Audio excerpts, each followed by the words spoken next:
ओंकारं विष्णुसंयुक्तं नित्यं ध्यायन्ति योगिनः कामदं मोक्षदं च ओंकाराय नमो नमः। रमैया राम नमो नमः, रमैया राम नमो नमः।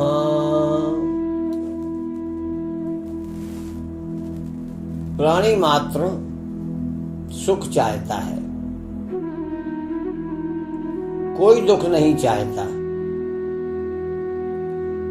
लेकिन आज हर प्राणी दुखी है। मानव ही नहीं, पृथ्वी पर जितने भी जीव हैं इस वक्त सब परेशान हैं। और इस परेशानी का कारण हमारी भूल है, हमारी गलतियां हैं। सबसे बड़ी गलती किसने की? मनुष्य ने। पृथ्वी का देवता मनुष्य है,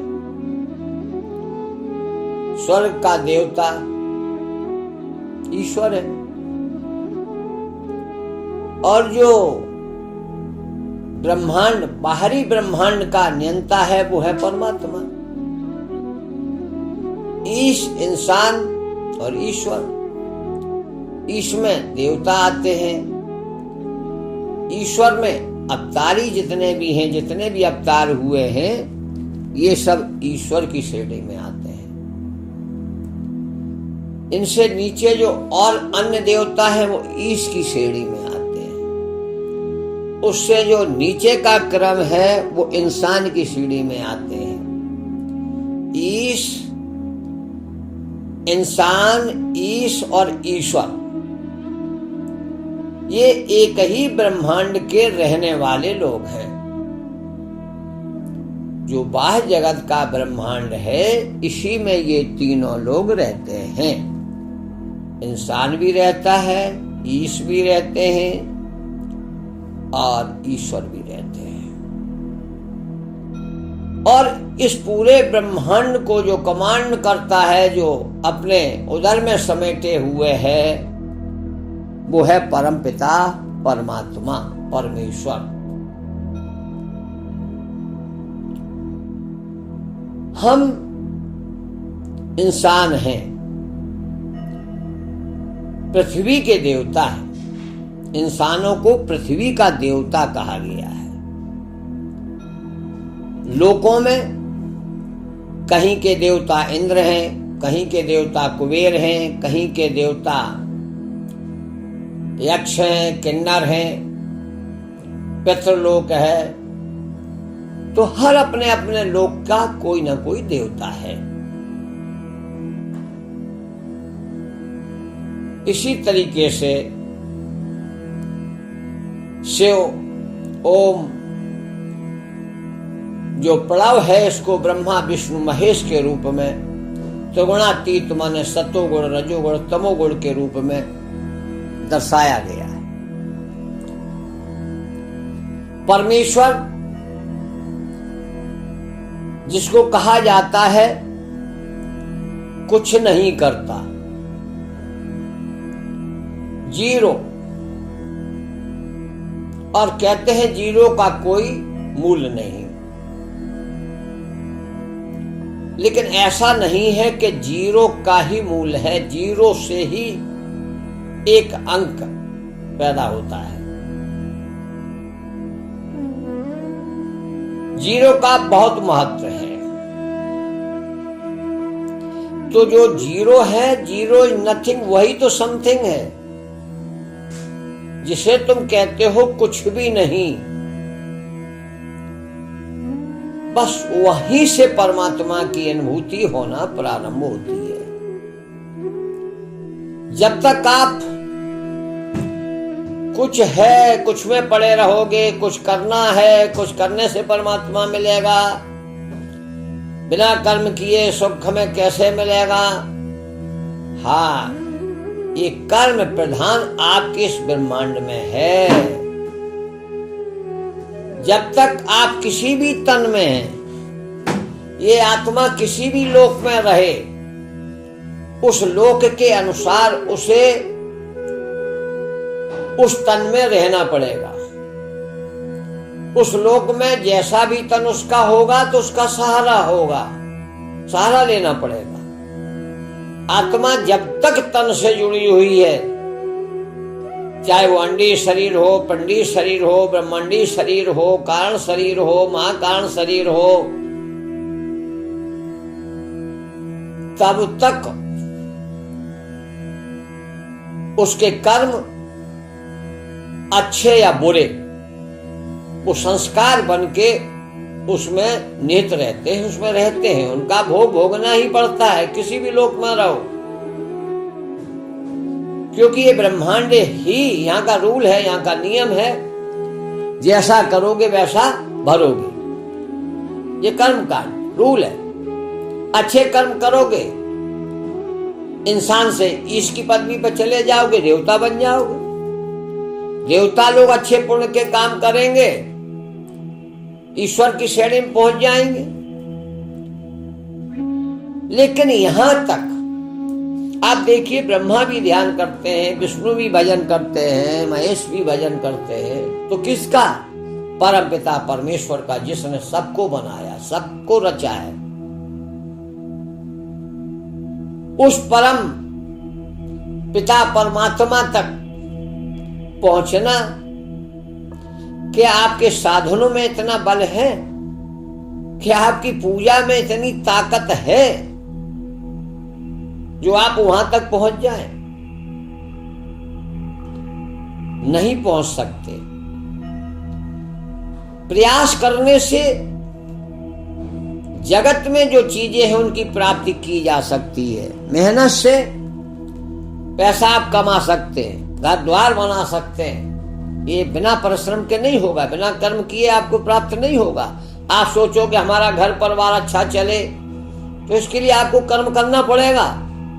लेकिन ये सब चलाने के लिए भी आपके अंदर सत्यता चाहिए, सत्य का साथ चाहिए, परमात्मा का विश्वास चाहिए। तो ये सारे काम करने में आपको असहजता प्राप्त नहीं होगी, कठिनता नहीं होगी। लेकिन हम जब अपने परमेश्वर को भूल करके और कर्म करते रहते हैं तो फिर बड़ी कठिनाइयां आती है। नीति और अनीति का मन में भेद खत्म हो जाता है। एक ही लालसा रहती है, धन कमाना, धन कमाना, कैसे भी आए, पैसा आए, पैसा आए, बड़े बनने की लालसा रहती है। विलासता की ओर जीवन चला जाता है। धन की आवश्यकता तो सबको है, चाहे वो संत हो, मानव शरीर में है, तो चाहे वो आश्रम में रहे, जंगल में रहे, कहीं भी रहे। हाँ, एक गृहस्थ की आवश्यकता ज्यादा है और एक वन में रहने वाले साधु की आवश्यकताएं कम है। आवश्यकताएं छोटी बड़ी हो सकती है, लेकिन उधर पूर्ति के लिए हमें कोई ना कोई कर्म करना ही पड़ेगा। और वो कर्म हम उसके अलग अलग तरीके हैं, हम कैसे करें, क्या करें, सबकी सोच, सबकी बुद्धि काम करती है और वो अपना जीवन चलाता है। लेकिन परमात्मा के लिए आपको ना कोई कर्म करना है, ना कोई कुछ प्रयास करना है। धूप मिले, क्या आपको सूर्य के लिए आराधना करनी पड़ती है कि हमारे घर में भी धूप आ जाए? अरे जो सूर्य को जल चढ़ाते हैं उनके घर में भी धूप जाती है। जो सूर्य को जल नहीं चढ़ाते, नमस्कार भी नहीं करते, नाम भी नहीं लेते, क्या उनके घर में धूप नहीं जाती? आप वायु देवता, पवन पुत्र, क्या आप वायु को प्रणाम करते हैं? क्या आप सोचते हैं कि हम आज वायु को प्रणाम नहीं करेंगे, वायु देवता को, तो हमें हवा नहीं मिलेगी, श्वास नहीं मिलेगी? नहीं करते ना। फिर भी आपको जितनी श्वास चाहिए उतनी व्यवस्था उस परम पिता परमात्मा ने कर दी है। इसके लिए आपको माला मंत्र जपने की आवश्यकता नहीं है। तो आप जरा विचार करके देखो कि जो भी आपको आवश्यक है वो सब उस परम पिता परमात्मा ने फ्री दिया है, सबको दिया है। उसके लिए कोई ये नहीं मांगा कि हमारा प्रसाद चढ़ाओगे तभी बारिश होगी, तभी प्रकाश होगा, तभी जो है आपको श्वास मिलेगी। सब फ्री है। तो जब परमात्मा की दी हुई वस्तुएं फ्री है, रहने के लिए धरती फ्री, ये तो मनुष्यों ने जो है ना अपना कार्य सिद्ध करने के लिए भूमि को बांटना प्रारंभ कर दिया। राजाओं ने अपने अधिकार को जमाने के लिए सीमाएं बांध दी। ये पृथ्वी लोक की व्यवस्था है, देवलोक की व्यवस्था कुछ और होगी। तो ये अपनी अपनी व्यवस्थाएं हैं, उन व्यवस्थाओं के अनुसार चलना है, ये इंसान का काम है। उस परम पिता ने संसार की रचना कर दी, किसके लिए? तुम्हारे लिए की है, तुम्हारे सुख के लिए की है, तुम्हारे आनंद के लिए की है, तुम्हारी इच्छा के अनुसार की है। परमात्मा ने अपनी इच्छा से सृष्टि को नहीं रचा, आत्माओं की इच्छा को देखते हुए आत्मा की इच्छा हुई, आप सबको प्रसन्न करने के लिए सृष्टि की रचना हुई है। परमात्मा की कोई इच्छा नहीं है। इसीलिए शास्त्रों में 3 ब्रह्म बताए गए। परमात्मा पारब्रह्म परमात्मा है, जिसकी आराधना सब करते हैं। प्रकृति ब्रह्म और आत्मा ब्रह्म। जो आत्मदर्शी है, जो आत्मा को तत्व से देखते हैं, तत्व से जानते हैं, वो आत्मा को ब्रह्म कहते हैं। बात सत्य है। अहम ब्रह्म माने आत्मा ब्रह्म है, इसमें कोई दो राय नहीं है। लेकिन आत्मा ब्रह्म है और मैं ही परमात्मा हूं, ये कहना पाप है। आत्मा ब्रह्म है, प्रकृति ब्रह्म है, परमात्मा ब्रह्म है। परम पिता परमात्मा के दोनों अंश हैं। प्रकृति भी उसी की अंश है और आत्मा भी उसी परमात्मा का अंश है।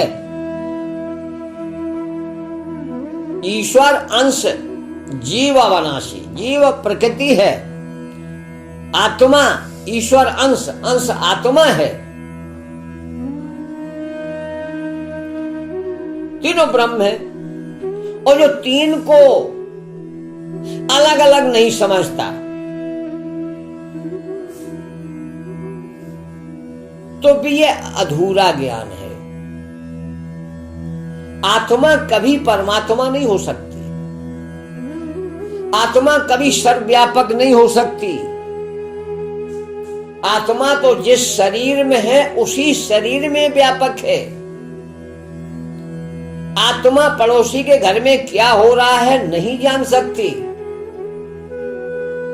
और लोग कहते हैं कि आत्मा तो विराट है, व्यापक है। अरे अहम ब्रह्म, आत्मा सोना का टुकड़ा सोना ही होगा। परमात्मा का अंश होने के कारण आत्मा ब्रह्म है। लेकिन तुम ही अपने को मान बैठो कि अहम ब्रह्म। तो फिर पता करके बताओ, अपने घर में ही दूसरे कमरे में क्या हो रहा है तुम्हें पता नहीं।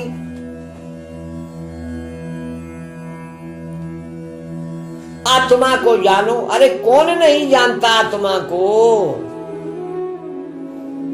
अरे वो आत्मा नहीं होगी तो बोल कौन रहा है, देख कौन रहा है, सुन कौन रहा है, स्वाद कौन चख रहा है?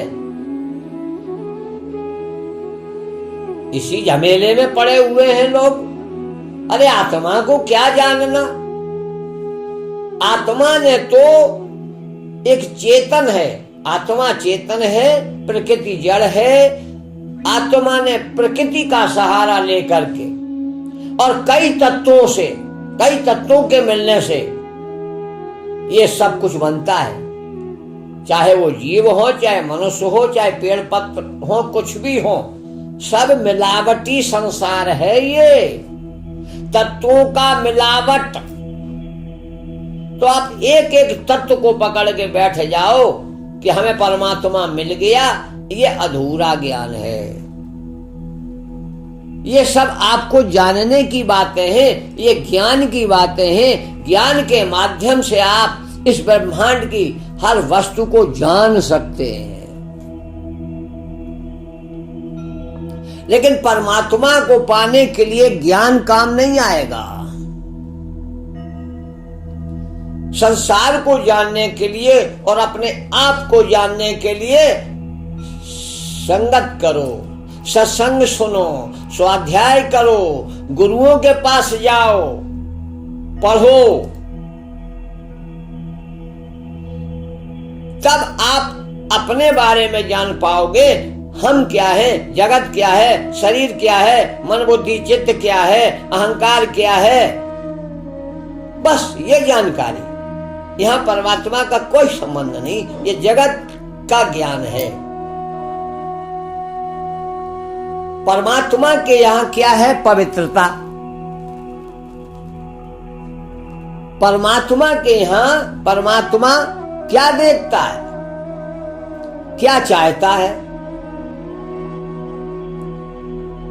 वो देखता क्या है? वो सब कुछ देखता है। आपका पाप भी देखता है और पुण्य भी देखता है। फल कौन देता है? जिस जगत में आप रहते हो, उस जगत का जो राजा है वो आपको फल देता है, निर्णय करता है। ये गलत है, ये सत्य है। वो निर्णय करने वाला वो ईश्वर है। इसलिए कहा गया है, फल की इच्छा मत करे नादान, जैसे कर्म करेगा वैसा फल देगा भगवान। तो फल देने वाला, अच्छे बुरे का फल देने वाला भगवान है। लेकिन मोक्ष देने वाला, इस ब्रह्मांड से बाहर करने वाला, इस भाव से पार करने वाला, वो परमात्मा है। वो कैसे पार करेगा? वो क्या चाहता है? वो चाहता है पवित्रता, शुद्ध प्रेम। तुम्हारे अंदर जिस दिन शुद्धता आ जाएगी, पवित्रता आ जाएगी, आपके अंदर प्रेम जागृत हो जाएगा, उस दिन परमात्मा तुम्हें स्वयं पकड़ लेगा। तुम परमात्मा को नहीं पकड़ सकते। परमात्मा तुम्हें स्वयं पकड़ता है। इस बात को जान जाओ और मान जाओ। परमात्मा को पाने के लिए तुम सोचो कि हम प्रयास करें, करते रहो बेटे, पार नहीं होगे।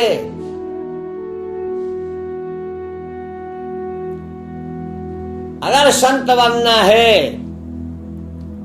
तो तुम्हें सब कुछ छोड़ना पड़ेगा। क्रिया, कर्म, धर्म सबका त्याग करना पड़ेगा। कोई पंथ, कोई गुरु, कोई ज्ञान तुम्हें वहां नहीं पहुंचा पाएगा। तुम्हारा ज्ञान वहां क्या काम करेगा? परमात्मा को तुम बुला के चाहो कि हम बुलाते रहे और वो आ जाएगा? नहीं आएगा। हाँ, देवताओं के लिए मंत्र जाप है। देवता मंत्र के वशीभूत हैं। जिस देवता का आप मंत्र जाप करोगे, वो देवता आपकी कामना को पूरा कर देगा। मंत्र देवताओं पे काम करता है। मंत्र से परमात्मा नहीं मिलता। मंत्र तो देवताओं को आह्वान करके, देवताओं से प्रार्थना करके हम अपने कार्य की सिद्धि करते हैं। यहाँ मंत्र, तंत्र, यंत्र काम करते हैं। ये सब ब्रह्मांड की क्रियाएं हैं। यहां मोक्ष का कोई अता पता नहीं है। तो सांसारिक सुख पाने के लिए ये सब आप लोग कर रहे हो, लेकिन फिर भी दुखी हो। रोजाना मंदिर में जाना, तीर्थ करना, जहां भागवत कथा सुनी वहां जाके भीड़ लगाना, सब कर रहे हो, लेकिन कहीं शांति ढूंढे नहीं मिल रही है। तपस की अगन हर तरफ जल रही है। जहां जाते हो वहीं से निराशता, खुशी लेके नहीं आते। बढ़िया भंडारा बना, हाँ, जीव ने स्वाद लिया, पेट भर गया, बहुत अच्छा रहा, शुद्ध घी का भंडारा चलता है, बड़े बड़े लोगों ने कराया, बहुत भीड़ थी, बस इसके अलावा जहां थे वहीं खड़े हो गए। प्रभाव नहीं पड़ रहा है, क्योंकि तुम चाहते हो कि हम बाहर से सुखी हो जाए, हमें कोई बाहर से सुख दे दे। ये आपकी भूल है, भूल सुधारो। समय आ गया है, वक्त बहुत थोड़ा बचा है, युग परिवर्तन का समय चल रहा है, इसलिए तुम भी बदल जाओ, जल्दी से बदल डालो अपने आप को, क्योंकि बदलना ही पड़ेगा। तुम्हें वक्त का इंतजार करना होगा, वक्त तुम्हारा इंतजार नहीं करेगा। ये परिवर्तन का समय है, अपनी भूल को सुधारो, तभी काम बनेगा। आगे की बात फिर। रमैया राम नमो नमः।